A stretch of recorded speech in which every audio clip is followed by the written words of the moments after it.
Welcome back everyone to Age of Wonders 4, a fantasy strategy game where you create your own empire and lead it to victory and glory.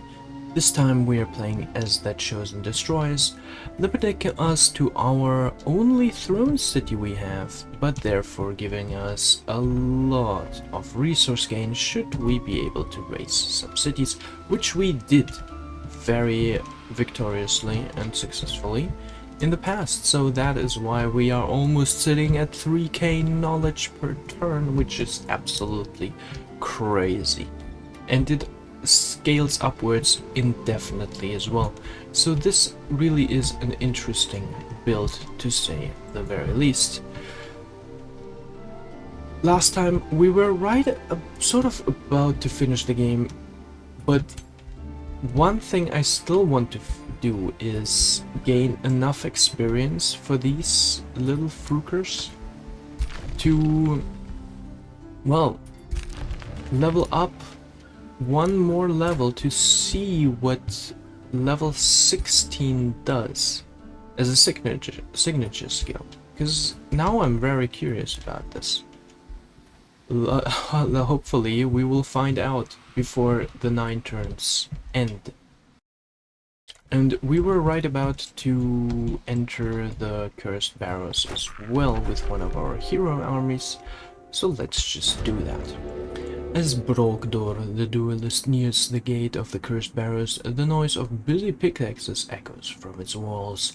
A band of grave robbers can be spotted working inside, but before Brogdor can act, one of the grave robbers yells in horror when a skeletal hand grabs his arm.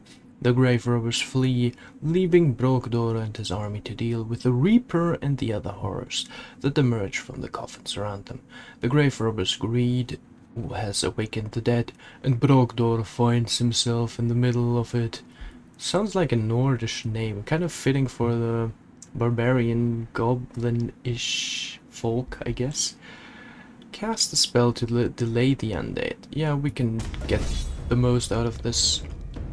Also benefiting from our Chaos Empire skill. 2 dead? Okay, listen, I would understand 1 death from the Reaper, but 2, isn't that a little bit too much? 2 death? I mean, we can just go in and quickly clear it ourselves. This time I kind of want to make advantage of our prostitutator. Yeah, that's probably what it's called. I don't know, listen, English is not my mother tongue, yeah? So, this will be our defensive position. Let's see how the enemy reacts. Whoops, that was me, I'm sorry for that. Just kidding, I'm not. Ha ha ha ha ha ha ha ha. Also, we will just in a second. You know, I would actually say let's not eat them up, because that would just delay this entire thing. And so let's just cast. Oh yeah, right, we are on low health. Let's just cast a blast right over here. No crit, unfortunately. Oh well, alright. Well, woo. Yeah, that was also my bad, I suppose. But nothing spawned, did it now? Let's also go a little bit ahead and... yeah, just, I don't know, ignite everybody, I suppose. You know what, let's go a little bit further up ahead and ignite everybody. Like so. There we go. Oh, somebody was frozen. Well, that definitely was my bad. Whoopsies, to say the least. I'm stupid. I didn't buff our... you know what? Who needs that? We can just buff ourselves. Who needs that hero, right? Give ourselves the strength and the regeneration. Sprint is kinda new. Usually... oh, I guess they get it from a certain level up, right? I suppose they do. Because... yeah, this one doesn't have it, for example. So let's go for the Reaper, because he's a little scary. Let's not make him attack with his scary finger of death. I don't want to be touched by that nonsense. Thank you. Crit. No crit. Unfortunate. Ooh. Well, yeah, let's go for this kill. Also no crit. Well, we didn't need the crit, but still. A crit wouldn't hurt a soul, would it now? What did they cast? Ah, yeah, it's passive casting. Ooh, yes, resisted the finger of death. Regeneration removed. A little unfortunate. Oh, yeah. Okay, was that all flank? Yes, those were all flanking attacks. Unfortunate.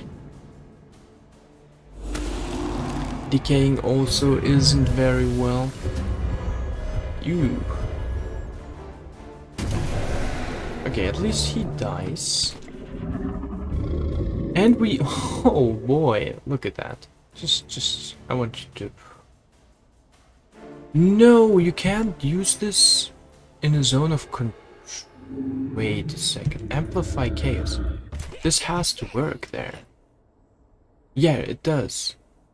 It does work there. So what are you talking about, game? Excuse me? Here. Scoop.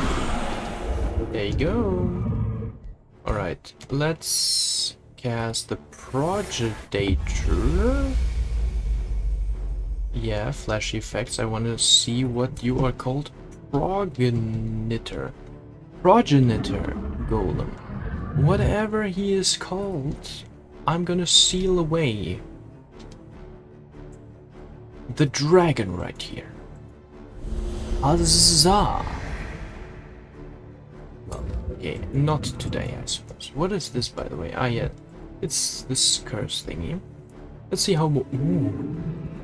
Oh, why? Oh, that's a good spell. That's a good spell cast right there. I mean, we do have benefit from melee damage now, but this is too good. They're also all weak to it. Or should be, at least. Ghost Fire, Electrified, Morale low. Perfect. Just what you want to see, really. Let's remove the diseased and decaying. And do so for... No, nobody else is suffering from that, I guess. So we can kind of go for the kill right here. There goes the Reaper. And... we have somebody else standing... Okay, this is gonna be a good attack here. This is gonna be good. Ooh! A crit. Not exactly what you want to see. Ooh, you. Is this gonna be further or this? I can't tell. You know what? Let's walk this way. Because we want to take the most damage with us as possible from the flanking. No, from the charge attack, I mean. And that's pretty much, yeah, that's pretty much a victory right here. Let's see if the enemy can still get a kill. Probably not. Yeah, especially not if a giant boulder hits their head. Or you can use the breath attack. Yeah, no, you're dead. And there we go. Raiders of the Staff of Blossoms Aftermath. Brokdor the duelist has survived the undead onslaught and the cursed barrows. Now the tomb is safe to be searched. With the grave robbers long gone, your army wastes no time and immediately starts to gather any knowledge they can find about the people who were buried here. This tomb belonged to a fallen king who was buried with this entire court after his assassination. Didn't we have this exact event already? In this world? One of Brogdor the duelist soldiers points to a few decorated coffins, elevated above the others. Their contents ought to be special. Loot the coffin of the King's Marshal to get the draft. I guess this is really the best. You know, honestly, we have so much tools, we really don't need them. I'm no grave robber. Yeah, this is actually negative because we want to be evil. Loot the coffin of the King's Marshal, I guess. Finishing some of our recruitment efforts right here. Okay. We can also instantly annex this and prepare for our fight against this their leader to maybe extinguish them once and for all. Let's see if they take... Well, it's not really a bait. I mean, they would lose the battle here, honestly. Like, an army of 6k strength, you really don't want to fight that if you are sane. That being said, the enemy has proven to be not really sane for several times, so that can really not be said about them. Let's also go and besiege Olmok.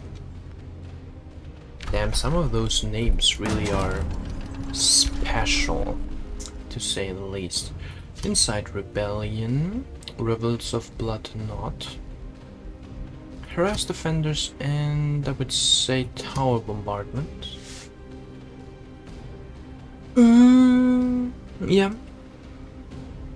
Yeah, I guess that would be very well.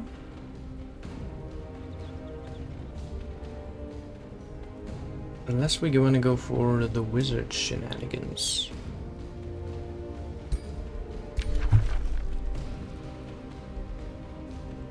Nah, tower bombardment is good. But the thing is, I've also prepared abyssal flames, and this is just too perfect not to take advantage of this. I mean, one of them is not standing inside this province, but all the others are, so they will sustain heavy fire. Oh, oh, the adjacent provinces as well. Why did they not take damage? What? Why did only they? Oh, because they probably needed to be on land. Well, the spell didn't say it, did it? Abyssal flames. Enemy units suffer. Yeah. Man, you have to say these things, dude. You can't just not do that. But summon another Balor, I guess. And Arcane Artisans, Mind's Grant plus 5 mana. Wow, look at the mana change right now. 1656 into 1686. Damn, what a huge difference. Jesus. Failure to follow directive. While moving in to attack your army, the mechanical golden golem suddenly comes to a halt and inspects your troops. The gears inside its metal body are turning. Smoke escapes the crevice of its hull. With a bone-chilling gaze, the golden golem inspects every single opponent, looking for weaknesses. It does not seem to find any. Having found no way of defeating you, the mechanical guardian seems to await your reaction. What do you do? Attack the many ways. We need the XP, golden golem, okay? I would say I'm sorry, but I am not. Die.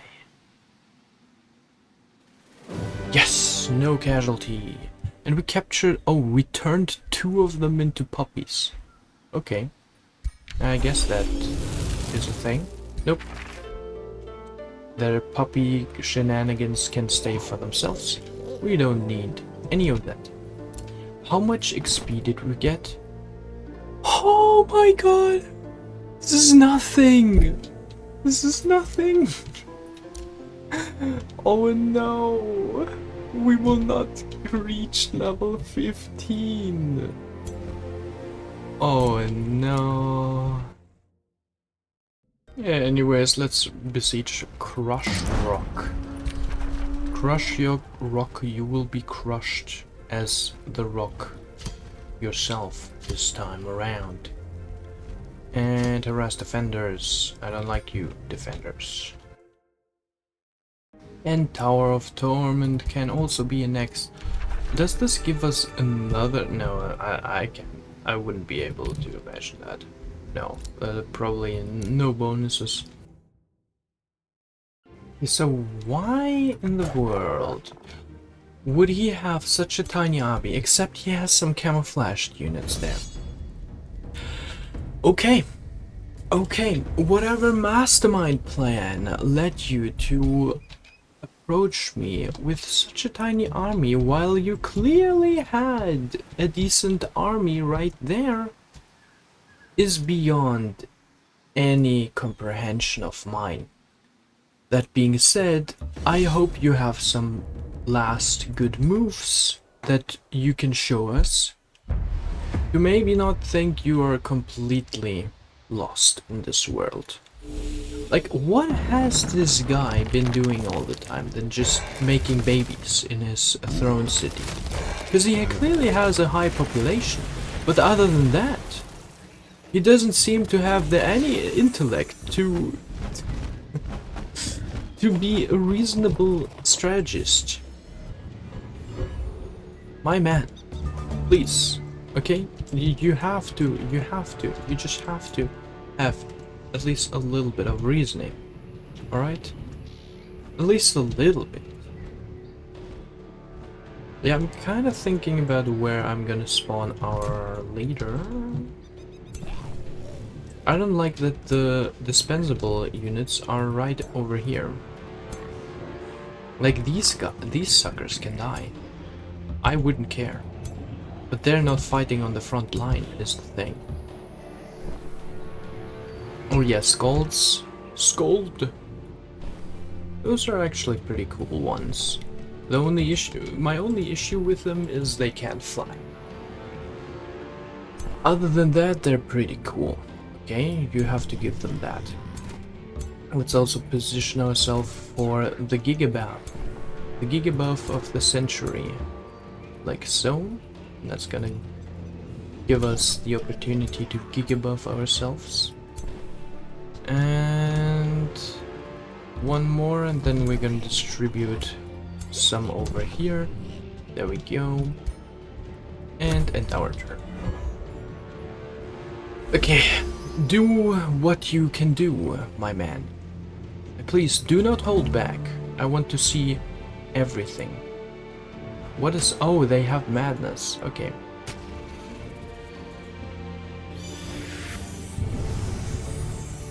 Fairy dust. Classic. Whoa. Ooh. Wait, did he just attack somebody and healed him by doing it? I still don't understand his main attack ability. What is this? Single magical attack at a target unit. Can you use that on anybody? Heals an allied unit adjacent to the target. Because he clearly didn't damage anybody here. And he clearly didn't attack us here. Which is even more confusing to me. Bro, what are you doing? Seriously. What is it you are doing? What is your plan? I do not understand. You know what? I think I'm just gonna cook you to a crisp at this point. I think that will be the merciful option for all of us here. Yep. Inflict some frost onto you. Well, on only one, I suppose. But yeah, we have Undying and Slip Away, meaning it would be great if they focus us, because they wouldn't be able to do shit. Right? I kinda wanna have the Skulls go inside of here to distribute some buffs, honestly. Yeah, you won't be benefiting from that, alright? Some regeneration for everybody, and rallying, I guess. And other than that, some damage buff. There we go. Okay, we have some pretty good angle right over here over him. And cannot actually, yeah, because we've moved already. Smarty pants. And they're kinda stuck right now. Well, that is not so good. He is level 11. Okay. Yeah, we kind of soft locked our ass right here. Oopsies. Doesn't mean that. Alright, some offensive, grazed, okay. Fine, fine, fine. It's okay, it's okay. And we can sort of teleport right inside of their butts right here. And do some havoc. No, don't destroy the flowers! No! What have you done? Monster. Let's buff ourselves to the absolute max right here. So I don't think this battle will last beyond 3 turns from the time we give ourselves all these buffs. Yeah, war shamans are great, honestly. Okay, we have the maximum buffs for everybody. That is just crazy. Alright, alright. I wonder if I can... Ooh, well that's gonna remove some frozen, but I don't really care. I want the damage, okay? I'm addicted to damage, sort of. Well, not as much as other people, maybe. If I'm being honest. But still quite a lot, you see? This position here, then knock... no, that wouldn't work. Okay, never mind. I kind of wanted to knock him back, but that would mean that somebody else would take his place anyways, meaning he would be knocked into an uncertain direction anyways. So in that sense, it kind of doesn't really matter who attacks whom at what pace. And we can kind of approach them. Yeah, you can't be doing anything this turn. Sorry, man. And there we go. Come on, you have to have some cool moves, okay? At least some damage in some way. You can't go down like that. Okay, some AoE. With some little bit of damage.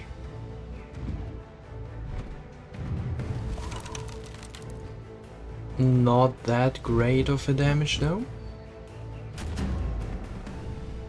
And they are fumbling. Wait, no, that was our morale.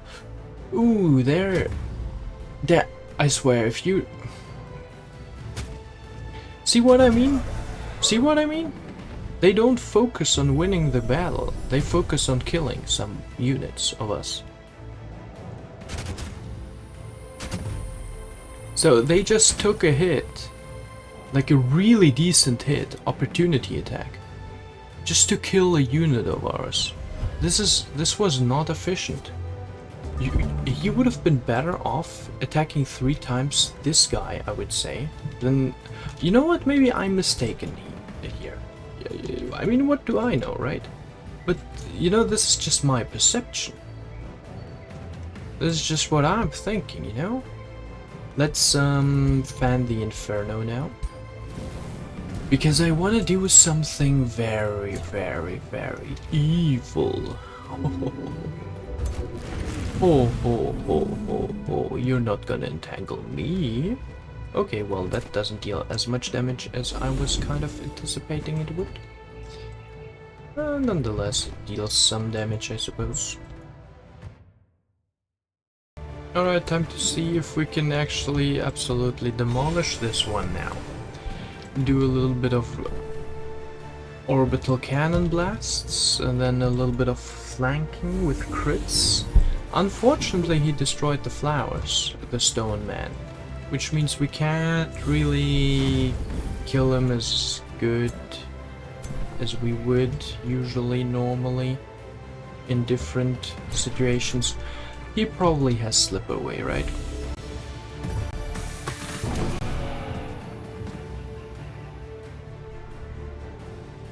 This man didn't even have slip away. Okay. Alright. I don't know how he survived so long, but by some miracle he did. Holy shroopers. Man, this... he was not he was not worthy of holding that place of third place in this game. I'm sure some other leaders would have done a better job at being leaders than this man. Holy, what a disappointment. I mean, at least he can go down saying he killed a unit of mine.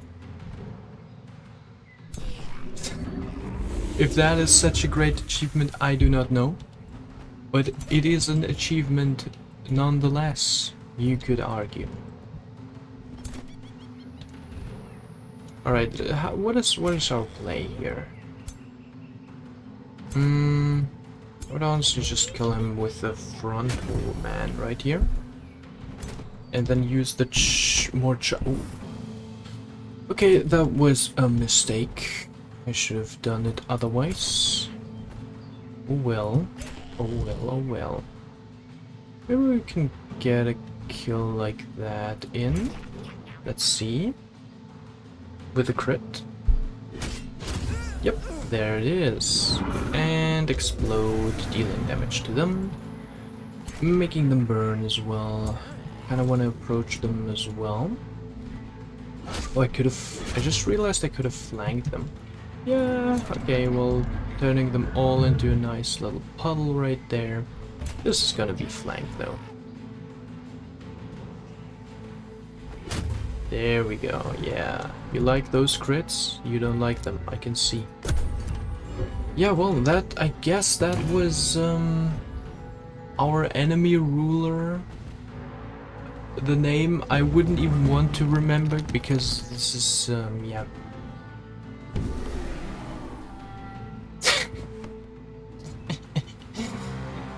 Inner fire. Gets me every time. Yeah, well.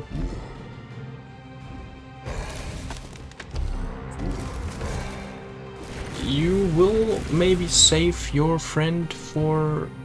No, he will actually die. He will actually die.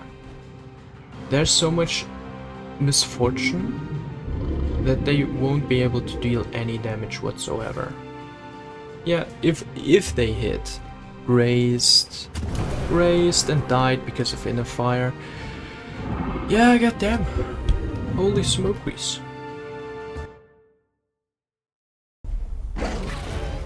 And there we go. We felled one ruler. Hearty mail. Kinda garbage. Celebrating the defeat of Warguard Chainbreaker, you have crumbled the last defenses of Warguard Chainbreaker and cast her. That was a her? Oh, sorry. Into the astral void, banishing her from this realm. Whatever schemes Warguard Chainbreaker had in the works, none of them shall come to fruition. The last of her misguided troops flee to hide in the hills and woods. Her tribal chieftains, their spirits crushed by their false idol's yoke, now find themselves at your mercy. O glorious Elder Dragon, whatever the future holds, Warguard Chainbreaker is a thorn in your side no more. How will you commemorate this extraordinary victory? We gain some Imperium, and we can gain even more Imperium. Siphon the fading fertility of Warguard Chainbreaker to increase the harvest. Oh, interesting. So depending on their main affinity, we can harvest some of their essence. Well, I would say Imperium is by far the best for us, because that is the only resource we sort of lack. Hold a parade to celebrate your triumph. Spare no expenses. Well, if sparing expenses means 1/6 of our turnly income of gold, then I would do it every time.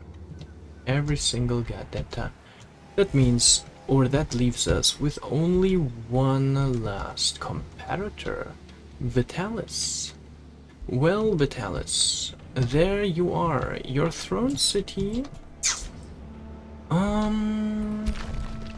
Your throne city is it within reach of us? Sort of, sort of. I mean, it will probably take a little while for us to get there, honestly. But we could definitely make this happen within 8 turns. Definitely, definitely. Handle war with the rest of the... You know what, we could probably stay at war. And well, the enemy apparently hasn't done anything to defend their city from us? Dude, what are you doing there? I'm so confused. Like, they haven't moved a single bit. Seriously, what is AI in this game? Okay, it's the next turn and they're still not doing anything. Vitalis! What is your plan? Do you think I don't see you here? Are you planning to invade? You can just walk into your city and stop it from being razed. You would definitely make that turn. Bro, just walk in there, please. Listen, I'm gonna give the AI a chance to do something, even, okay? Because I'm so generous. Please, just do something, yeah? Just don't let the city to be raised. If this AI lets their city being raised, I lose all hope in the future of AI in general. With ChatGPT, with AIs taking over the world. Listen, just go walk in your city, yeah, please. Do us this favor, okay? For you and me, please. Aside from that, Throne of Insidious Whispers has been researched. Let's go for Treacherous Reflection. Being a combat spell, maybe it could aid us. Our city is completely full of shit.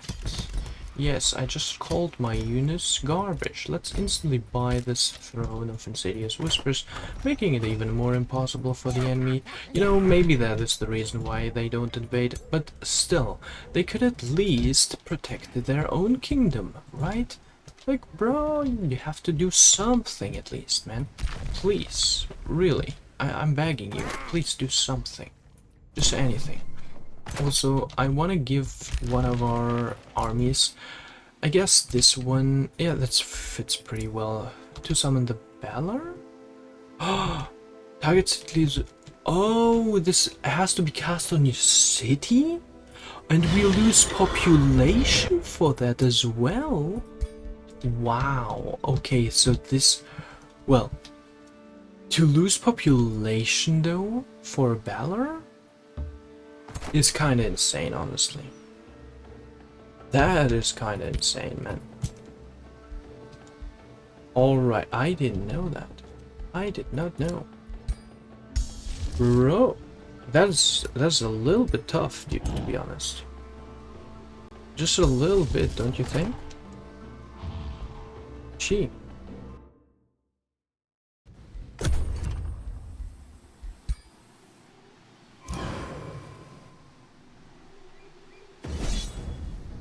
Oh, they are going to attack. Oh well. Okay, I kind of wanted just to see if they would reclaim their city. But well, if you're going to attack, I mean, be my guest, I suppose. Yeah, you know what? This is fine. Like we're so close to victory. We can lose some troops. Like some. This is really not a big deal. So, oh man.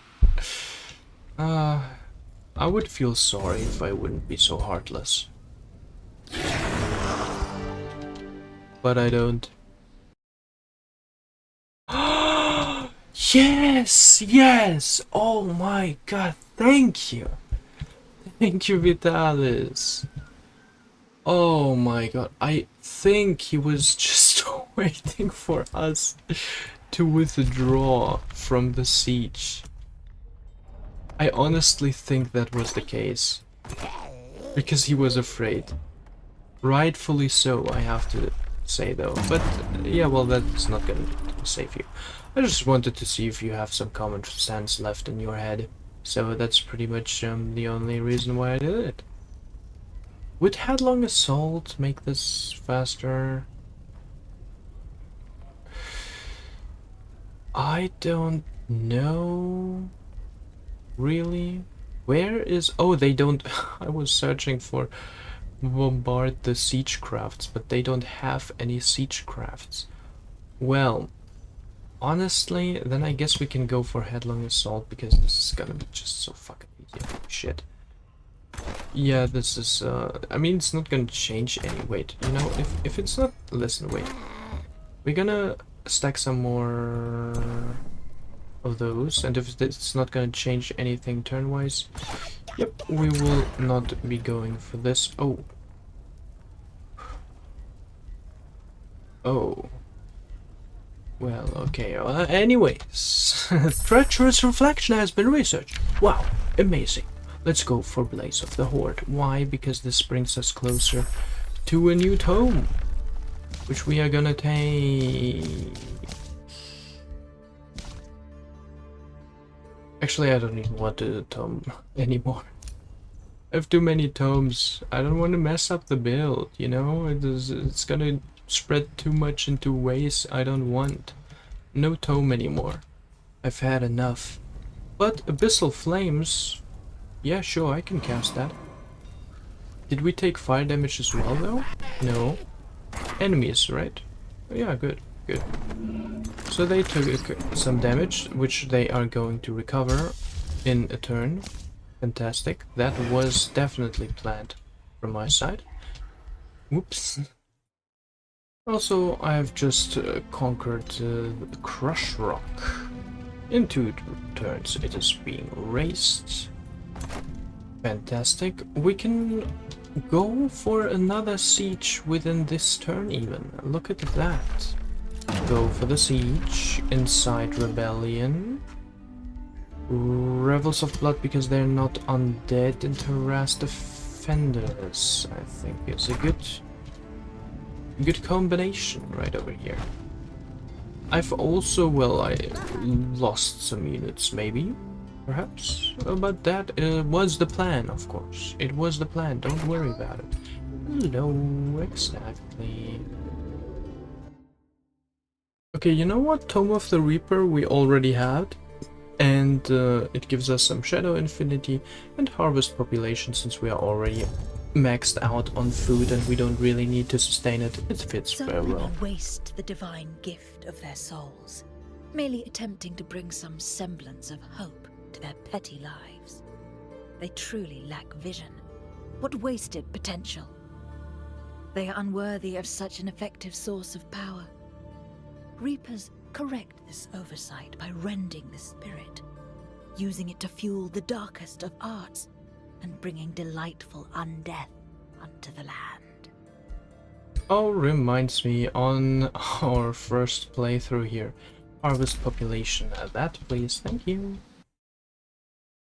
Alright, Vitalis has done an actually good move, which is engage the army I have mispositioned pretty decently. Also, we cannot summon our leader here. He does have some flying units.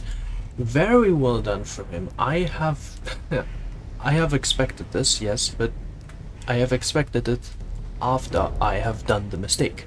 Which means it was totally my bad and he has taken well advantage of this.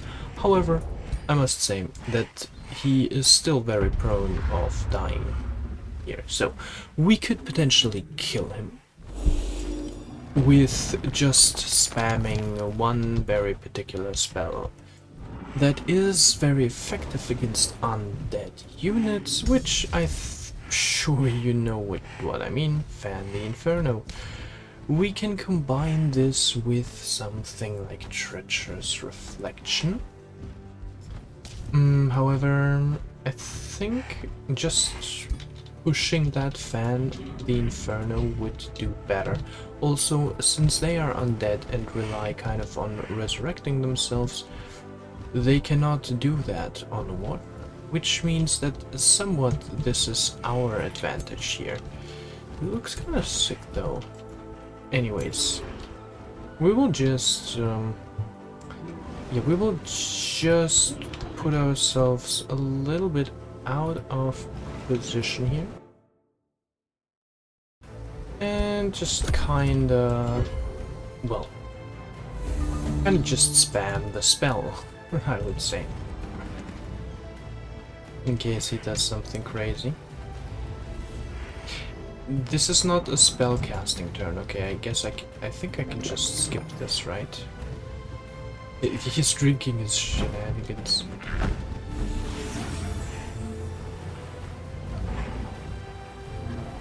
Yeah, that's just positioning. And our first cast of Fan the Inferno. Beautiful. Even in defense mode. Such damage. Yes, I am pronouncing it right. Fan the Inferno. Let's see what he does in response. Does he have something? Yep, yeah. Well, Mark for Death. Hard for me to counter that. That is certainly a death sentence right there. I see no way of countering that because I do not have anything to dispel this effect, actually. Mark for Death is something I cannot dispel, unfortunately. But wait, they're not spawning zombies. Wait, this is perfect. Ban the Inferno. Here we go. Yes. Burn, get that burn. They will all die. They will all just suffer. Should I already go for one revelry? I feel like it's too early. However, if they start to engage, you know what, let's start with it, since one is already affected. And then we just swap between spells and such. Rally, regeneration, here we go. And... yeah. He's just taking damage. And he's dying? Oh no, Sleep of Oblivion means certain death here, I think.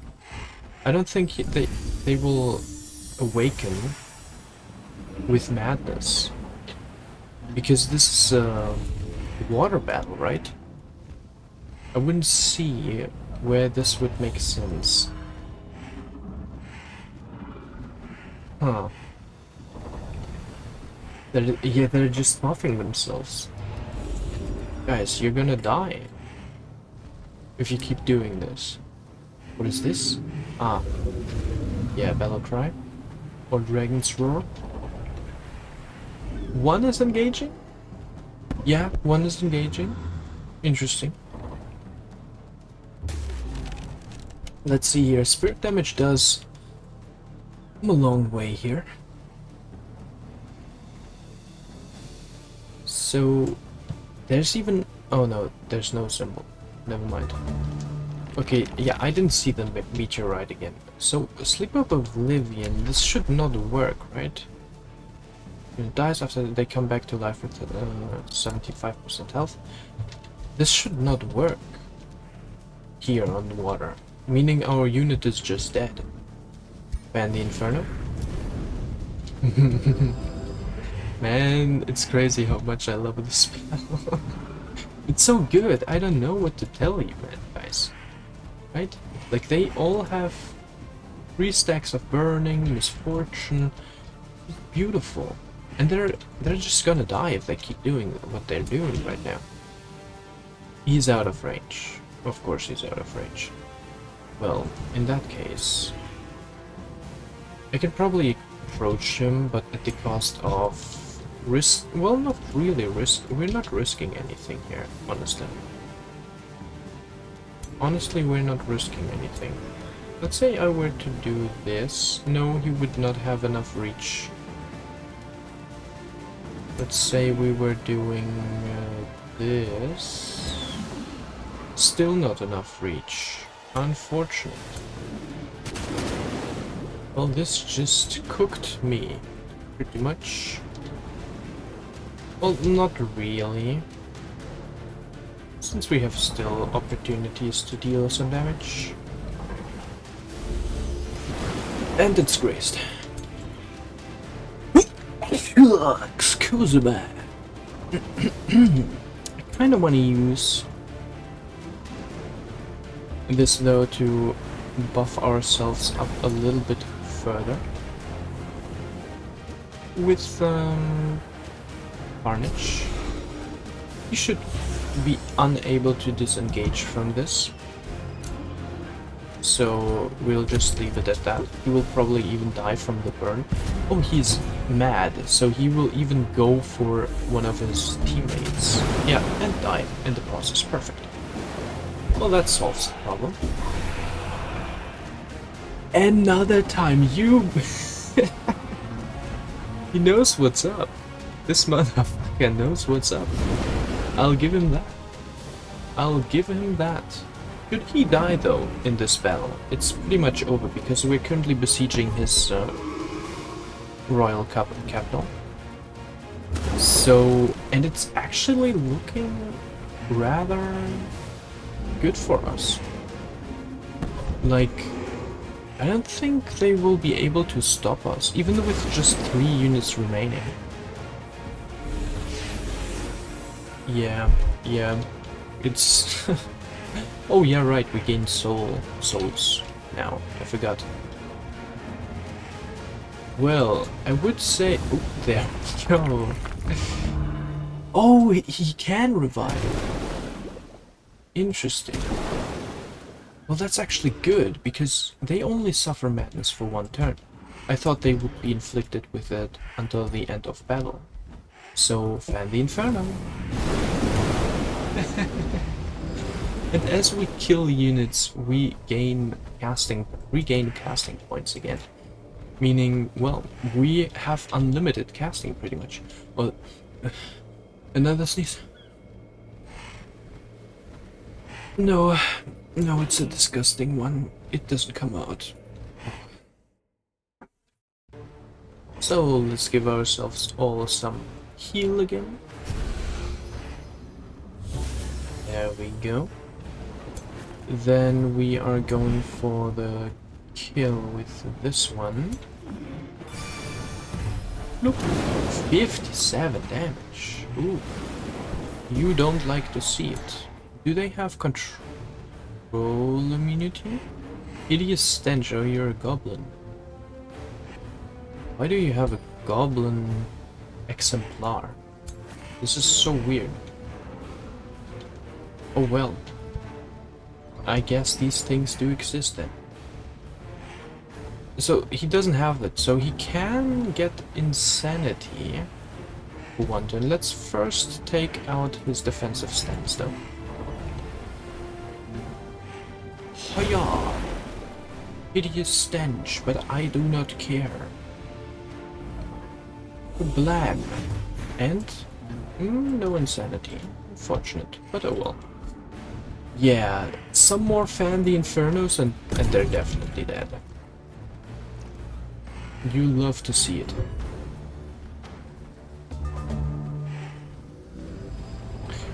Did he get sprint? No, that was a heal, I think. Not sure from where though. A crit with no damage? What happened there? Why did he dealt 0 damage there?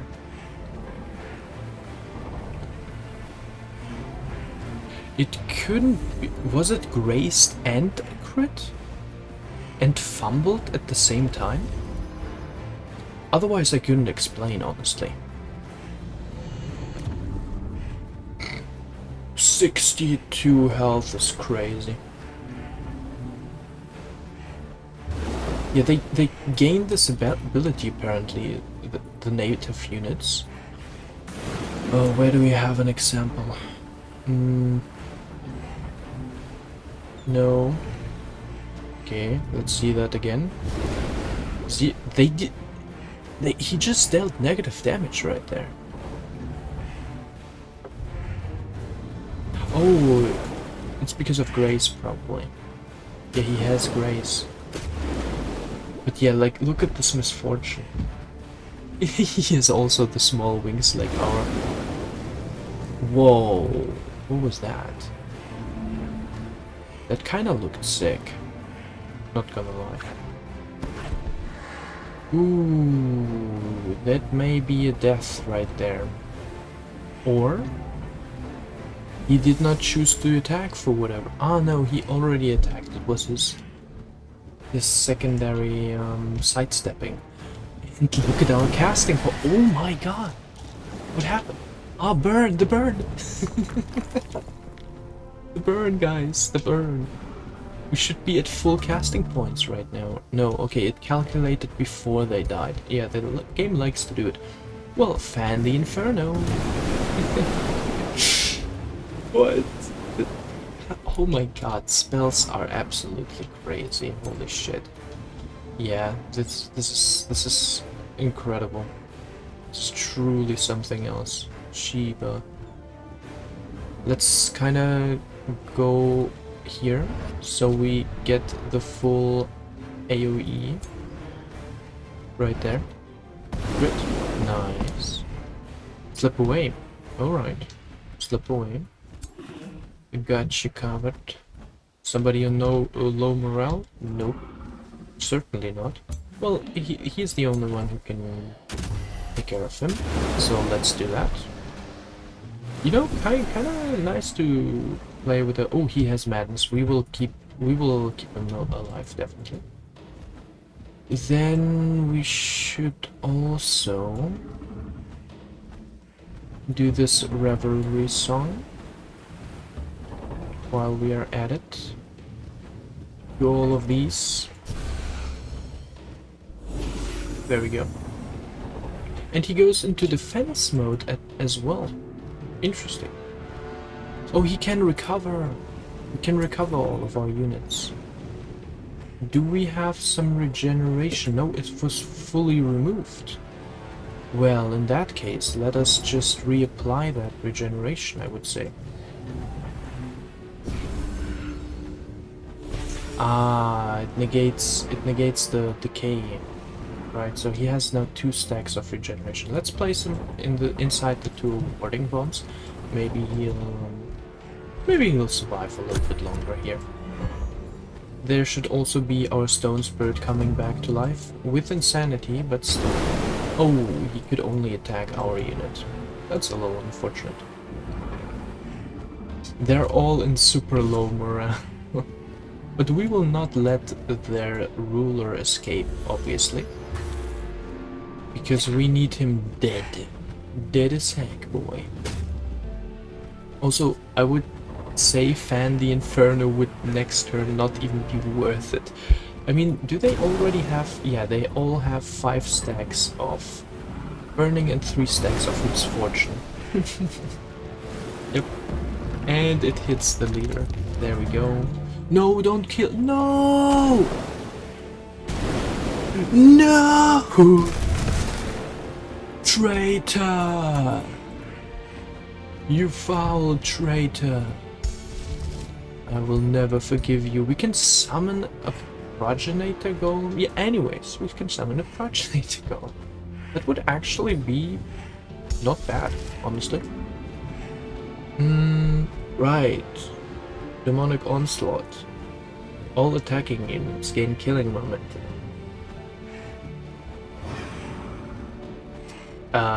We are not attacking units. Why is it targeted on us? Excuse me? I want to see. It's the... Well, then your description sort of sucks, game. That was... We are not the attacking units here. We are clearly the defenders. Well, I guess that's that then, in that sense. Anyways, well, let's focus on killing their ruler. Boom. Oh, it's grazed. You don't like to see that. We have a 70% crit chance. Come on. And Mirror Whale. Okay, actually, in that sense, yeah, he's dead. He is definitely dead. There we go. Swallowed by the sea. Well, if you don't rout now, then I don't know what. Come on, attack me. Grace. And time to die. Ooh. 36 crit damage. He just perma-critted him. Holy shit. No, you're not going anywhere, guys.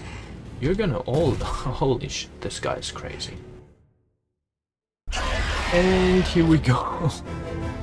A battle that should not have been won. But that just highlights how very effective our...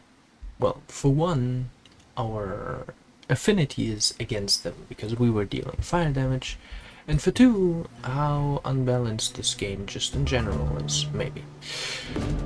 Well, leaves us to your opinion. Set in stone, you have treated your citizens enthroned well.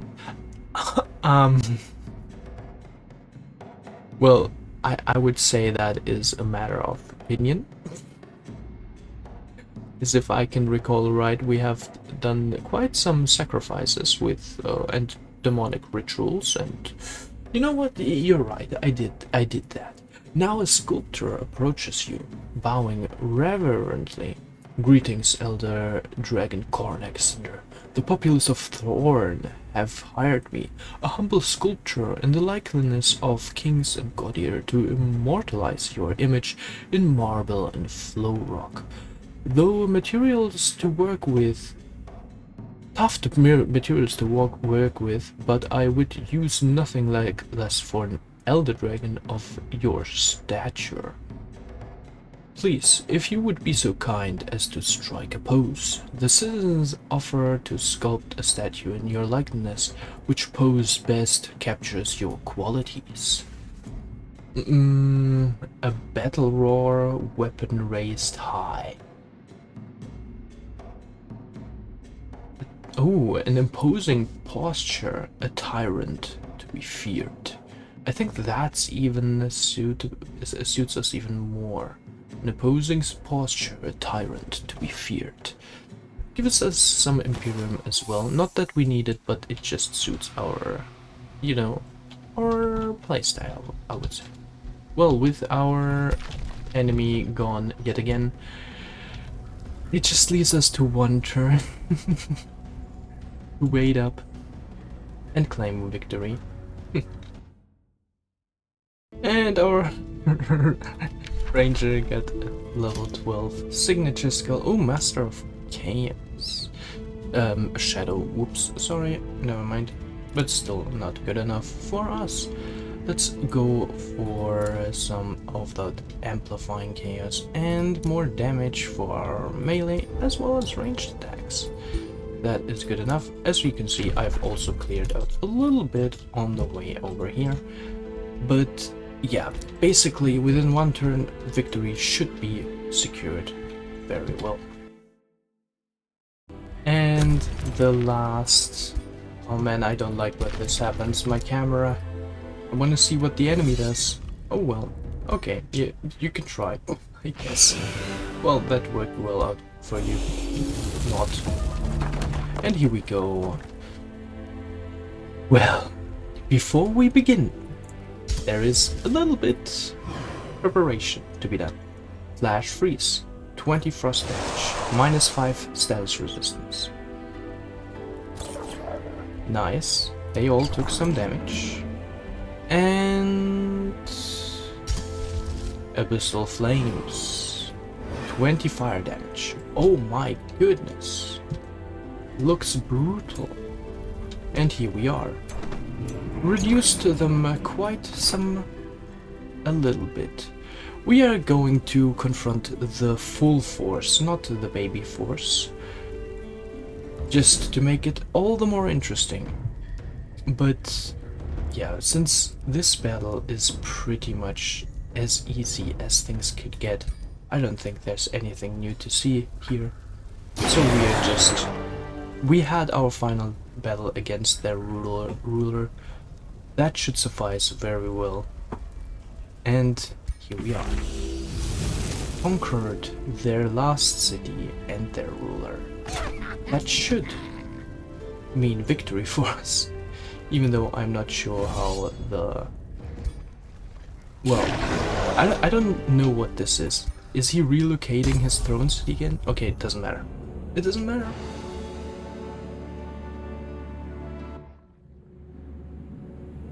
Oh, there's our friend we made along the way. Exactly on turn 100, military victory. Here we go, my friends and family. Now we can say we have had every type of victory so far. Expansion, magic victory right at the start, almost twice, and now also military victory. A victor stands proudly upon the remains of their enemies. You subjugated this world through force as the empires of the past did before you. When the dust settles, you will discover whether your cause was just, or if you merely fanned the flames of entropy. Show journey. So, this is always something very interesting to me. Wait, are we underground? Why are we underground? Okay, I guess we ended underground. But this is turn 100. So when did we reach full city power? Or full city limit? I believe it was... yeah, at that point. I think. Turn 72. We reached the full potential for our city. Alright. And we are the black one. Okay. So steadily growing with having some ups and downs. Right here we have a down right when we destroyed the enemy leader. I don't know what happened there anymore. We destroyed 2.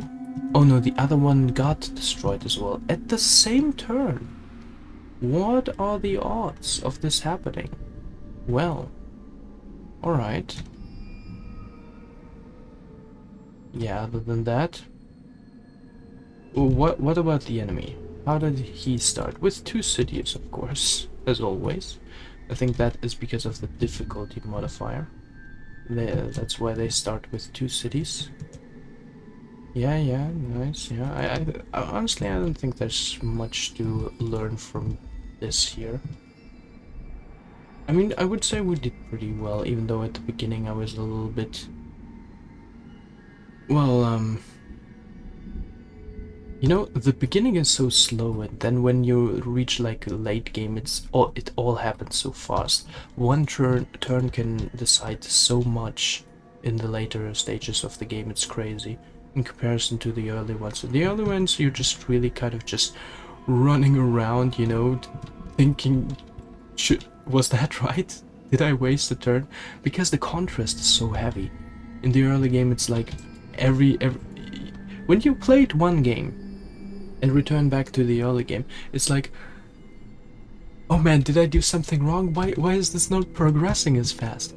But then later you see yourself having like 3k knowledge income and think like, okay, yeah, I did everything right. But yeah, it's kind of like the early game is so slow in comparison, right? Because, well, we discovered Rod Stake, and only in turn 22 did we raised it or conquered it. Yeah, I think raised it. In turn 22, we raised it, gaining our first resources. And our second city was, I think, instantly Starspire, like their throne city. And you know, if you can remember, I was thinking, should we do it efficiently or should we just raise it? I would say just raising cities instantly is more worth, and it's not worth to wait for the cities to gain some population, because the turns you save are worth more than the resources you gain efficiently, you know? In hindsight, that's what I would do differently. But overall, like I said, pretty good, I would say. I would also oh yeah, by the way, the infestations and free cities are brutal, meaning they are much superior than any ruler and stuff like that. Meaning that if you play as an empire that kind of relies on getting those vassals, then that would actually be a huge edge, because the vassals are very strong. They're like infestations. They're brutal. If you have them on your side, it's super easy. So I would, from now on, lower the difficulty on them, just because it's not getting more difficult, it's getting harder in a sense for... Well, it's getting easier in a sense for a certain build, which is breaking the balance once again. So I would really be careful about messing with the difficulty settings, because as I see it, this game is very well... If you mess with the wrong settings, it can actually get easier, you know? But overall, it always reaches a point where nothing can stop you anyways. So the whole point of this game is pretty much sort of snowballing, and just, you know, playing the game and having some events for fun and all of that. Pretty neat. I would like to continue that even further. But before we get to that point, Cornac Cinder has proven worthy to ascend. His conquest of the realm has given him a chance to ascend to your pantheon. Will you grant Cornac Cinder his ascendance? The leader will join your pantheon and potentially assist during future conquest. I would love to move him from from the custom ones to our pantheons. Yeah, I will select an ascension trait that suits him the best. But before we do that, look at this. Almost all of them, except for Spirit Breaker, are completely new again. I don't think I can really, well, discern, well, how you get them, but yeah, what? Okay, so I'm not sure why these traits are so, how should I say, unfitting for Cornac. So Cornac is mostly a fire demon, dragon, lava, whatever. You know, you can see it right here. Most of these traits are shadow based and possession, and you know, just overall kind of like Shadow Empire skills, kind of like. The only ones having to deal with fire and for war are like Pyromancer, which is the basic ability for a Spellblade, which is not really what we are looking for, because he will be getting this ability anyways, every time. Can only be used once per battle as well? What? Well, in this case, the only ascension making sense, in my opinion, is Warlord. Whenever a unit is slain, this unit gains strengthened and heals for 15 temporary hit points. I would say this suits us best then. Also, it kind of looks like us as well, so we'll choose this. And 10 Pantheon points. Whoops, that's a lot of new cool stuff. And here we go. Where is Cornac? Cornac, where are you? Oh, there he is. No. Quad Phoenix, you're completely in front of Cornac. We can't see him. Oh man. Well, anyways, that was it from Chosen Destroys. I've already planned the next build, guys. I don't know. This game is so much fun. It's crazy. You know, I really dislike military victories such as this because I think it stretches the game so far. Well, I guess it kind of depends on how you play. For me, it was sort of, as soon as I realized we can just overrun the enemies, I just instantly decided to just rush them, sort of. Well, I first, yes, conquered the Ancient Gold Wonder, but that was also for the benefit of having an escape victory condition that kind of has like a timer and is unconditioned by are we able to defeat the rulers fast enough and so on. And so I was kind of, I don't know, for me military, I've heard many people say that military victories are the best because they're so fast. I cannot relate, honestly. For me, expansion victories are the best because they are unconditioned by any other external conditions, and you can just always achieve them once you have the necessary requirements, meaning having enough provinces, having enough vassals, and so on and so forth. And so for me, it's kind of like, yeah, it's so tedious to fight all the battles, you know, and having to fight all the battles, whereas with expansion victory you're just kind of chilling and waiting for the enemy to come, and if he doesn't send all his forces, then oh well, you win the game. That's that. And you also don't have to fight that much, I would say. Yeah, well, on that note, I also have to say that Chosen Destroys really has some crazy resource gain, as we've seen. But the thing is, the resources cannot really be put to use because you only have one city and you cannot make any alliances and cannot interact with any other rulers. I know you cannot interact with them in any case once you reach the late game stage of almost achieving a victory, but at that stage you have already utilized the early advantage of having some allies, you know, having not to worry about some enemies, being able to use their resources and trade with them, and that already put you in a really good position. You know, usually I really am a late game enjoyer, but yeah, well, not having any vassals is kind of also a crippling factor for the late game, I would say, because vassals are really good. Having some additional armies for free can be very nice. Also, you cannot manufacture that many troops with just one castle, with just one city. It's just not possible. That means ultimately the potential to have the bigger army ultimately lies within any other cult? No.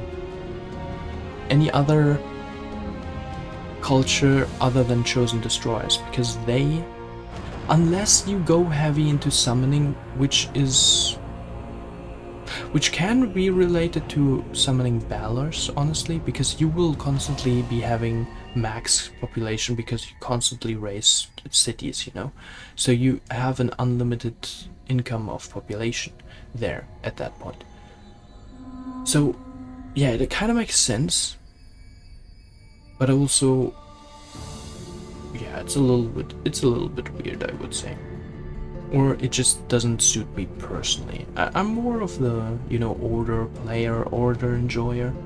Getting those vassals, getting those alliances, and just putting one ball up their butt and be like, yep, your resources are mine now. Man, maybe I'm an American. That's my oil now, thanks. Yeah, but but yeah, that was fun as well. Having just the ability to conquer everything and having just one hero lead a massive stack of army. I will definitely try to do this with a different build next time, to have like one hero lead a giant stack. I will definitely try it, but I cannot promise anything because yeah, it does, well, it does consume a lot of resources. The question is, will you have enough resources to accommodate such forces? Because, well, while having an abundance of those resources as a chosen destroyer, I do not know if you have such an abundance with somebody who focuses on vassals. So that's a whole different story right there. But yeah, other than that, I would thank all of you for watching this playthrough once again, because it was a long one. I expected it to be a long one too, to be honest,